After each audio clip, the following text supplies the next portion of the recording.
Bismillahirrahmanirrahim. Assalamualaikum warahmatullahi wabarakatuh. Alhamdulillahirrabbilalamin.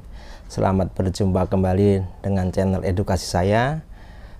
Sahabat, siang kali ini saya akan menyampaikan tentang bahayanya penyakit jembrana, bagaimana mengenali ciri-cirinya, penanganannya seperti apa, sahabat. Dengan latar belakang bahwa jembrana ini penyakit yang sangat merugikan peternak, terutama peternak sapi Bali di Sumatera ataupun di tempat lain yang ada populasi sapi Balinya. Dan ini butuh deteksi dini, penanganan yang tepat, kerjasama antar sektor, kemudian cakupan vaksinasi yang cukup, serta kesadaran masyarakat untuk melakukan vaksinasi, kesadaran dari Blante untuk tidak melintaskan sapi-sapi yang sakit, sehingga butuh benar-benar kerjasama beberapa pihak untuk benar-benar mengatasi penyakit ini. Nah, kita saksikan seperti apa perjalanan penyakit jembrana yang ada di wilayah kerja Balai Veteriner Lampung. Baik sahabat, saya lanjutkan tentang kenali jembrana dan langkah penanganannya. Jangan lupa yang belum subscribe, kemudian bunyikan lonceng, berikan komentar di YouTube kali ini. Jembrana sendiri di Sumatera sudah ada dulu, sudah lama, mungkin saya belum lahir. Di Lampung ada namanya Ramadewa. Nah, itu memang hanya khusus mengenai sapi Bali. Kemudian setelah bertahun-tahun tidak ada, di sekitar tahun 2015 atau 2016 itu ada riwayat positif masuk di Sumatera bagian tengah. Nah, kemudian karena lalu lintas, karena Blante, karena faktor dan yang lainnya, ini dari Sumatera Tengah nyebar ke Sumatera, keturun ke bawah ke Sumatera bagian selatan. Dimulai dari Sumatera Selatan, kemudian Bengkulu, Lampung sendiri sudah kena juga di akhir-akhir tahun ini. Kemudian perjalanannya itu secara sporadis, cepat banget masuknya dari kabupaten ke kabupaten, dan telah menghabiskan cukup banyak populasi sapi Bali yang ada di Sumatera bagian selatan. Nah, kemudian hampir semuanya kena, jadi cukup menimbulkan kerugian yang cukup luar biasa besar bagi peternak, ya sahabat ya. Nah, kerugian apa yang ditimbulkan? Ini terjadi kematian, populasinya menurun sangat jauh, kemudian performa reproduksinya juga turun karena ada keguguran, kemudian biaya penanganannya juga cukup mahal karena tingkat kesembuhannya juga sebenarnya cukup tinggi, tapi biayanya menjadi mahal jika memang populasi yang terinfeksi cukup banyak. Kemudian ini rendahnya harga sapi sakit. Nah, harga sapi sakit rendah sekali harganya, atau ketika dipotong paksa juga seakan tidak ada harganya, tapi itu masih mending daripada sapi-sapi Balinya mati di lahan sawitnya. Angka kematiannya bervariasi antara 15% sampai 30%, tergantung dari pencegahannya seperti apa, penanganannya, ketersediaan obat-obatan, kemudian cakupan vaksinasi, partisipasi masyarakat, ketersediaan tim kesehatan hewan di lapangan, serta pola pemeliharaan. Ini faktor-faktor yang berpengaruh pada mortalitasnya, yang range-nya antara 15% sampai 30%. Ini tergantung pencegahan, penanganan, ketersediaan obat, cakupan vaksinasi, partisipasi masyarakat, ketersediaan tim kesehatan, dan pola pemeliharaannya. Ya, sahabat ya. Nah, deteksi gejala awal ini bisa digunakan sebagai alarm, ya sahabat. Digunakan sebagai alarm masuknya jembrana ke satu populasi yang masih hijau, belum ada kasus. Nah, contoh gejala awalnya ini biasanya diawali dengan lakrimasi, selaput putih pada kornea mata. Tapi kalau sudah melanjut menjadi glaukoma, matanya membesar, hampir seperti pink eye, tapi ini sudah ke arah glaukoma, bola matanya membesar, warna putih sampai merah. Awalnya mungkin diawali dengan konstipasi, tapi biasanya juga terakhir-terakhir diikuti dengan diare, anoreksia, nggak mau makan. Biasanya disertai lepuh pada alat gerak hingga terjadi kepincangan, pembengkakan limfoglandula di depan atau prefemoralis dan prescapularis. Kemudian di limfoglandula lain juga mengalami pembengkakan. Nah, pada saat fase yang konsentrasi virusnya tinggi, ini terjadi seakan-akan terjadi keringat darah karena konsentrasi virusnya di dalam darah cukup tinggi sehingga kekentalan darahnya menjadi berubah. Dan ini ketika dia berada di saluran kapiler yang ada di kulit, begitu digigit sama vektornya lalat, maka dia akan keluar. Nah, bintik-bintik darah yang habis bekas gigitan lalat ini kadang kita mengenalnya sebagai keringat darah. Nah, disertai kadang ada yang abortus bagi induk-induk yang bunting, atau dehidrasi karena parahnya sakitnya, anoreksianya, diarenya seperti itu, sahabat. Nah, ini contoh-contoh gambarnya, sahabat. Gejala klinisnya ada keringat darah. Jadi ini bekas konsentrasi virus yang cukup tinggi, periode aktif, kemudian ketika ke viremia, sifatnya ke seluruh tubuh, masuk ke pembuluh darah, digigit sama si lalat, kemudian dia akan keluar lewat pori-pori, seakan terlihat keringat darah. Padahal ini memang darahnya dia. Dan ketika dia keluar, ini juga konsentrasi virus yang ikut di sini. Nah, ini salah satunya yang menimbulkan penularannya dari vektor lalatnya atau dengan kontak langsung sapi yang terinfeksi. Nah, ini juga sama, di telinganya terlihat keringat darah, sampai netes-netes di badannya, netes-netes di kakinya. Ini, sahabat ya. Kemudian ini gejala awalnya konstipasi, kemudian gejala di akhir sampai berak campur darah. Ya, berak campur darah, mungkin kita nebaknya ini koksidiosis, tapi kemungkinan besar ini bisa benar-benar karena memang jembrana ada infeksi sekunder kan, seperti itu, sahabat. Nah, di awal-awal juga seperti itu, kaki depan atau kaki belakang ini pincang-pincang pada pedet. Kemudian matanya mengalami lakrimasi, melanjut sebagai warna kelabu putih. Nah, kemudian ada terlihat batal jaw yang ada di mandibula ya, rahang bawah. Ini juga kita bisa lihat seperti itu. Nah, ini yang lainnya kita bisa lihat limfoglandula prefemoralis, pembengkakan limfoglandula prefemoralis atau di prescapularis.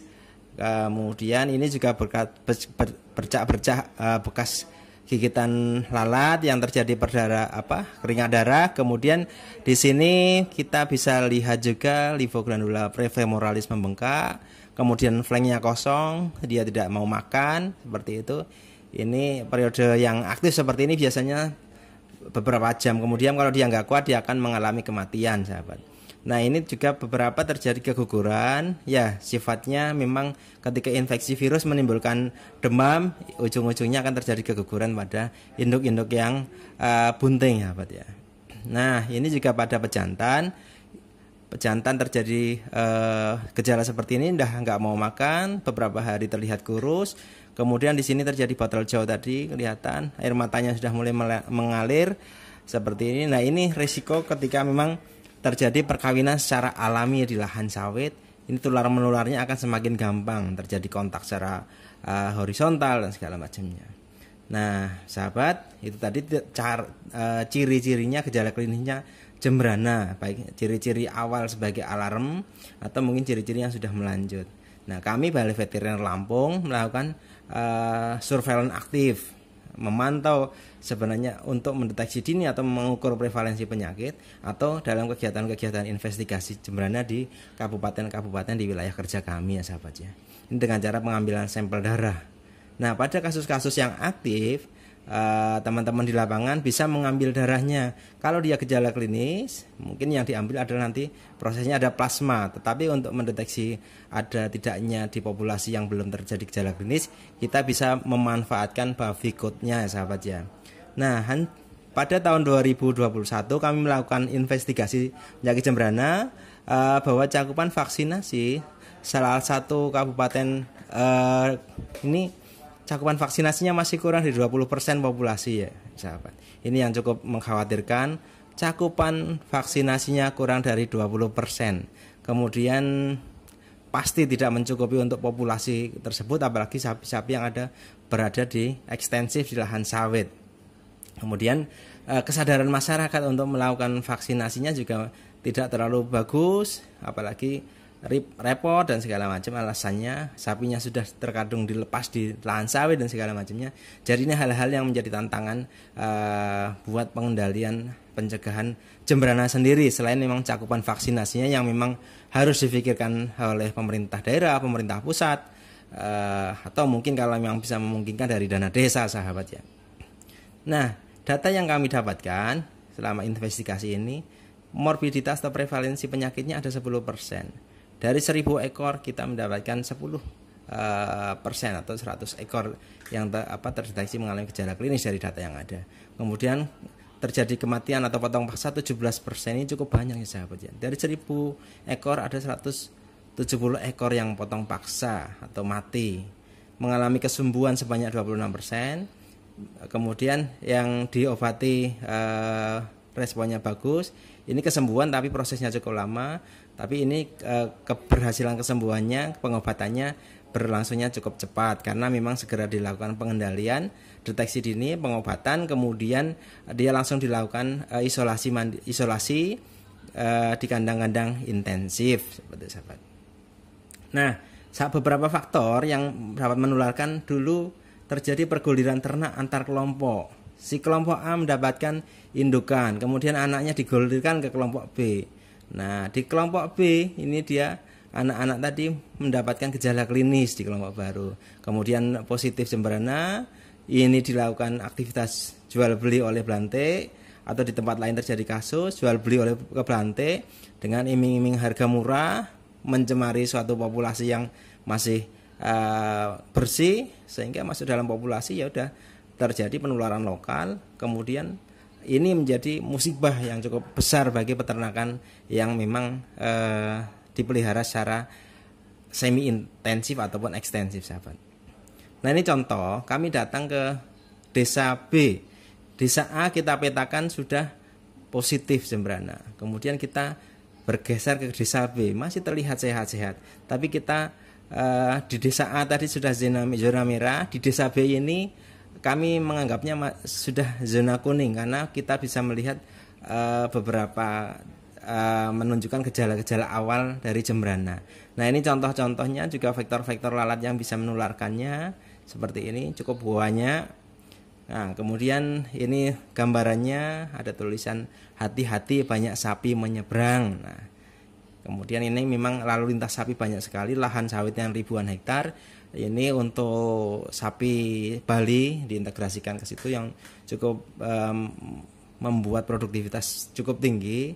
Nah, harusnya kita jaga benar-benar produktivitas yang cukup tinggi ini dengan menjaga penyakit jembrana. Nah, kalau produktivitasnya tinggi tapi jembrananya masuk, ya udah luar biasa, menimbulkan kerugian yang besar bagi peternaknya. Nah, ini juga sapi-sapi dengan gejala diare. Saya pernah ngambil lalat yang habis nempel di bekas diare ini, kemudian kita lakukan uji PCR, ternyata lalatnya positif. Kemungkinan besar ini bisa mencemari lingkungan sebagai sumber penularan ya sahabat ya.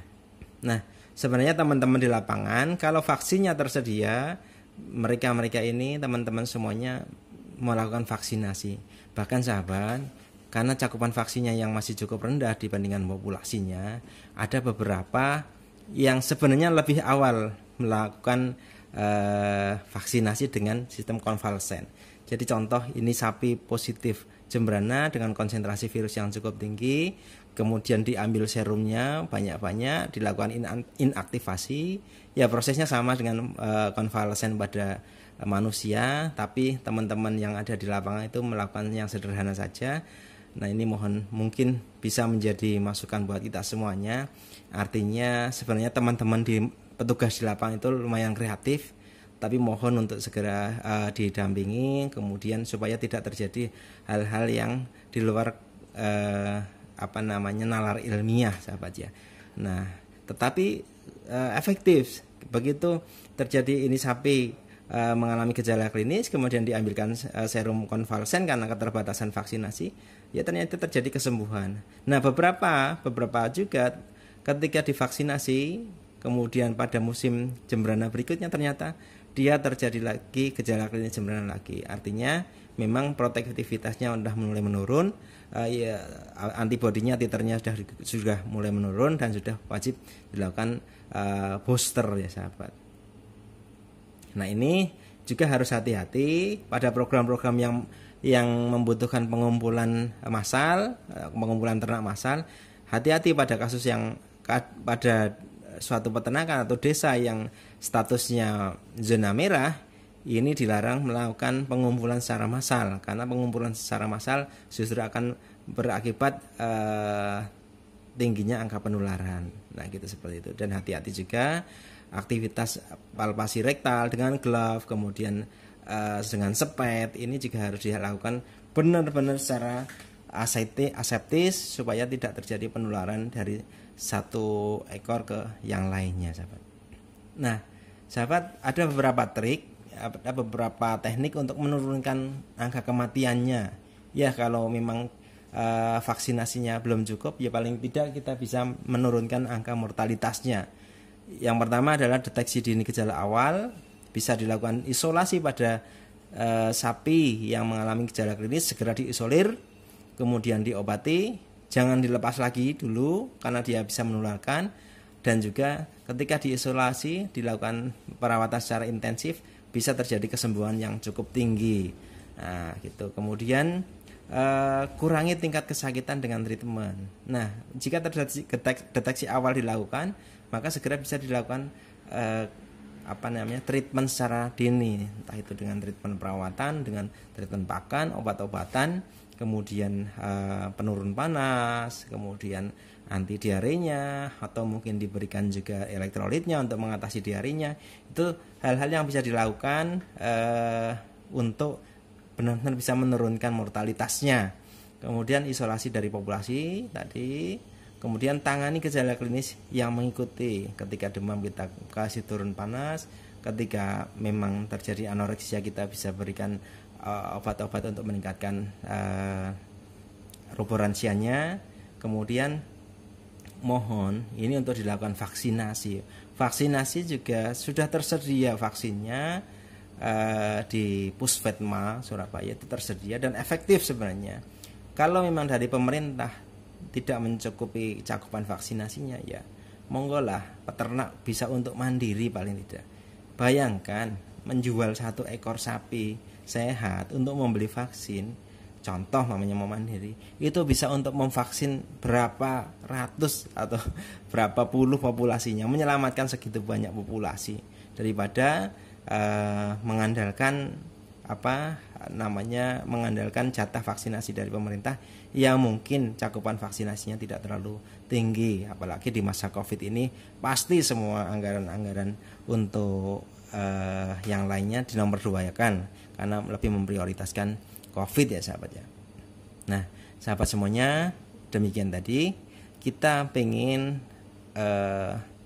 meningkatkan populasi sapi, tidak hanya melakukan pengadaan sapi, membagi-bagi sapi, tetapi kita harus mengawal juga perkembangan yang ada di lapangannya, kemudian melakukan penjagaan terhadap penyakitnya. Itu penting, penjagaan terhadap penyakitnya supaya reproduksi yang bagus, produktivitas yang bagus, ini juga dapat diimbangi dengan pencegahan penyakit, sahabat.